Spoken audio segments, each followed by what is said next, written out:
衫倒翻轉嚟着，個鞋又倒翻轉嚟着，個鞋又甩咗一個。咁當時咧佢就話：佢開始明白呢個就係佢生命中嘅觀世音菩薩。歡迎大家嚟到維修院維修禪中心，好感恩大家。咁亦都好感恩在座嘅爸爸同媽媽，今日咧出席我哋呢一個活動啦。咁我哋希望大家一齊感恩我哋在座嘅爸爸媽媽。咁爸爸媽媽唔在場嘅人咧，其實身邊嘅師兄弟爸爸媽媽都係我哋嘅爸爸媽媽嚟嘅。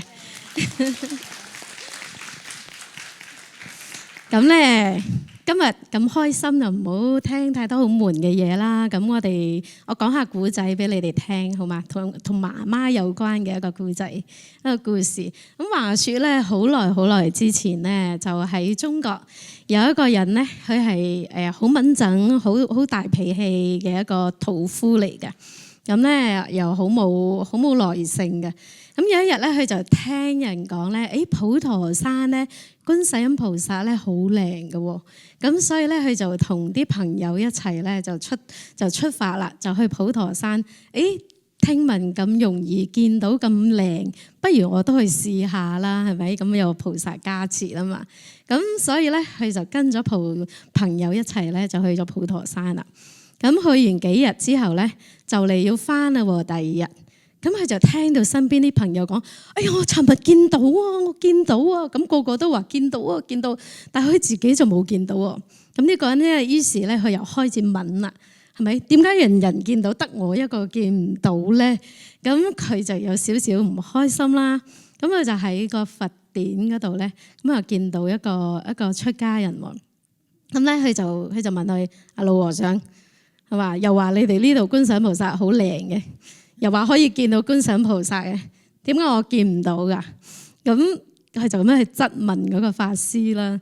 咁當時呢一位老法師就同佢講：頭先佢出現過，啱啱至行過㗎咋。佢話：咁咧，佢就叫我同你講，其實咧，佢見到你嘅，係你見唔到佢啫。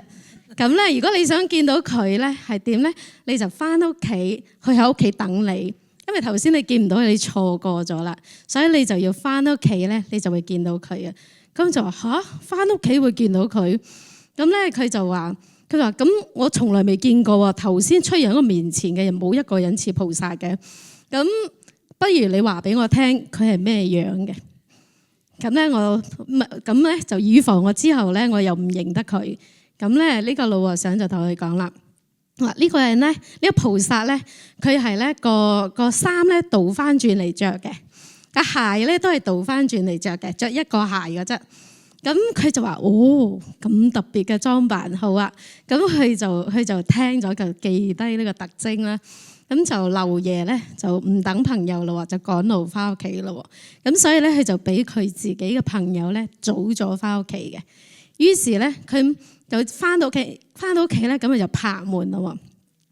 你記唔記得以前咧啲古老嘅門咧，唔係自己有鎖匙就開到門噶嘛？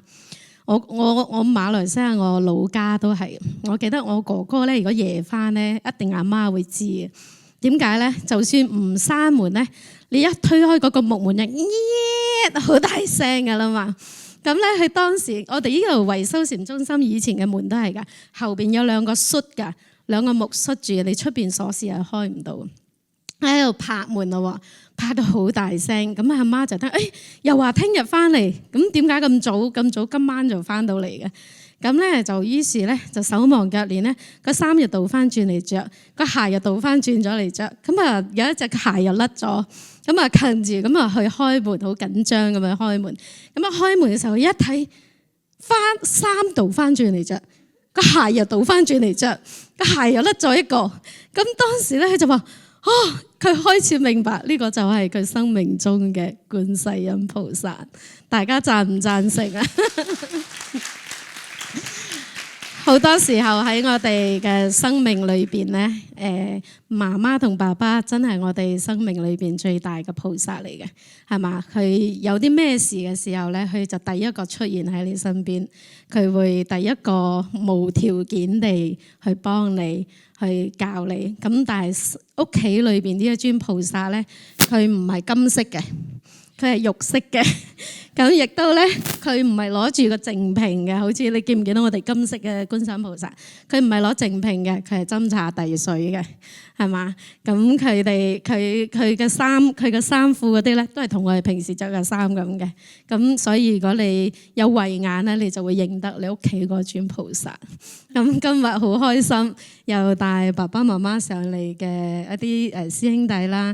咁今日讓我哋一齊咧，同你一齊去感恩你哋嘅爸爸媽媽，亦都係我哋嘅爸爸媽媽。